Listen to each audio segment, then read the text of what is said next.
এই যে বাংলাদেশে বিভিন্ন জায়গায় কেউ বাউল দর্শন, কেউ ফকির দর্শন,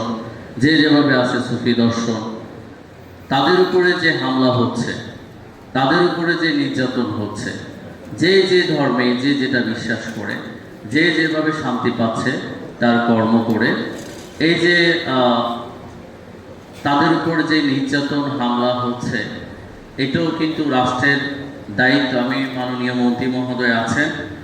মন্ত্রী মহোদয়ের কাছে মোহাম্মদী কাফেলার পক্ষ থেকে আবেদন করব যে এই যে বিশৃঙ্খলা যারা করে তাদেরকে রাষ্ট্রীয় মাধ্যমে, আইনের মাধ্যমে এনে এটা যাতে শান্তিতে সবাই বসবাস করতে পারে, যে যার ধর্ম, যে যে দর্শন নিয়ে বসবাস করছে। বিশেষ করে আমরা দেখতে পাই যে যারা সুফি বা তারা কখনো অশান্তির কোনো কারণ হয় নাই, সমাজে বিশৃঙ্খলা করে নেয়, অশান্তি করে নেয়। হয়তো কিছু সুফি নামধারী বিভিন্নভাবে অপকর্ম কিংবা অন্যায় করতে পারে, সেটা রাষ্ট্র আছে, রাষ্ট্রের আইনের মাধ্যমে সেটাকে ব্যবস্থা নিতে পারে। কিন্তু তাই বলে এই যে বাংলাদেশে যেভাবে মাজার, বিভিন্ন বাউলদের, বিভিন্ন সুফিদের উপরে হামলা হচ্ছে, আমি এই জিনিসটা রাষ্ট্রের কাছে আজকে মাননীয় মন্ত্রী মহোদয়ের মাধ্যমে আমি অনুরোধ করব এই বিষয়টা যাতে আর ভবিষ্যতে না হয়, এই দিকটা যাতে একটু খেয়াল করে রাষ্ট্রের প্রধান যারা আছেন, তাহলে সবাই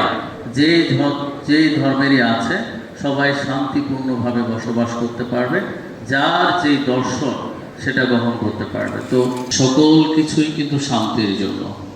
আমরা যদি দেখি যে হযরত মুহাম্মদ সাল্লাল্লাহু আলাইহি ওয়াসাল্লাম, শ্রীকৃষ্ণ, গৌতম বুদ্ধ, ঈসা, ওনাদের যে দর্শন এবং আরও যারা শান্তির জন্য কাজ করে গেছেন, শান্তিতে নিজেরা থেকে অন্যদেরকে শান্তিতে রাখার জন্য যে দর্শনগুলো আমাদের মাঝে রেখে গেছেন, আমরা দেখতে পাই যারা এই শান্তির দর্শন নিজের চরিত্র বাস্তবায়ন করেছে,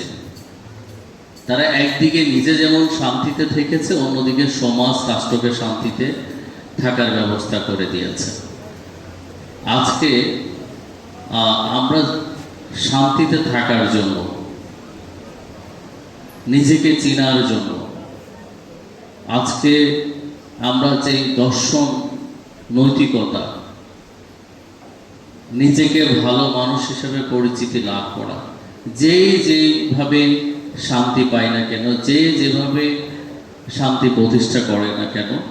আপনি চারটি ধর্মের যারা প্রবর্তক আছেন তাদের সবাই শান্তি প্রতিষ্ঠা করেছেন, তাদেরকে যারা অনুসরণ করেছেন তারা শান্তিতে থেকেছেন। বিশেষ করে সুফি, যারা সুফির যে দর্শন, এই সুফিবাদী যারা সুফি হয়েছেন, তারা যেমনিভাবে নিজেরা শান্তিতে থেকেছেন, অন্যকেও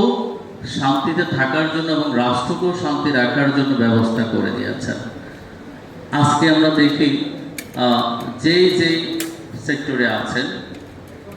বিশেষ করে রাষ্ট্রে যারা আছেন, রাষ্ট্র একটা দর্শন, রাষ্ট্রীয় যে সুফিবাদের একটি অংশ, শাখা। তো সেই ক্ষেত্রে আজকে